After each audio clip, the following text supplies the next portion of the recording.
Does it beg questions of the recruitment policy at Arsenal, do you think, when you look at some of the big money players that they have in there and have brought in over the past couple of years?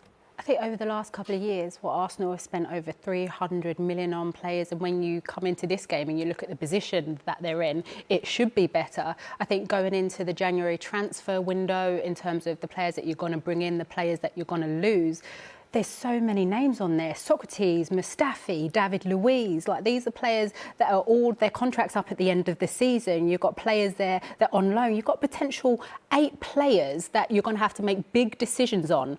But now what you've seen from that performance is you've got a core group of young players that you can now build a team around. And I think that's when the board have been positive and backing Arteta to say, look, we have a project here, and now that recruitment is going to have to change, but we need the manager in terms of quickly always changing, and then you're always trying to rebuild a new project. At the moment with Arsenal, you need to stick with the manager. You need to build on a project that you believe in, and I think that's the strategy for Arsenal going forward.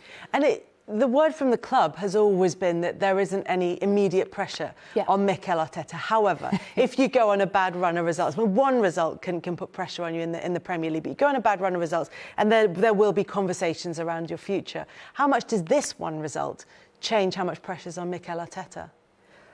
I think it can change the conversation to what the youngsters have done today. There's so many positives around that, but I think the next couple of games are also crucial. We can be sitting here in the next couple of weeks when we look in January, and things could look so positive. And when you look at the games, Brighton, West Brom, those teams all around you, and with Arsenal, you should be expecting to pick up points. But we all know that doesn't guarantee you the 3 points. But things can look very different for this Arsenal team come a couple of weeks' time. But even those fixtures look completely different in the light of a win against Chelsea, because if they lost that one, suddenly you'd think they're going to feel nervous going into that run of games. It's a wonderful thing for the psychology of it. They're going into these games now looking at going, yeah, we can attack these games, we can be really aggressive in these games and go into them in the same energy with the same sort of commitment and character that we had against Chelsea tonight. Then there's no reason why we can't win all of those. I think for Mikel Arteta, you're looking at it, and he alluded to it when he took over. He said it's a long-term project, and he talked about the big name players and stuff like that. He talked about a 4 or 5 year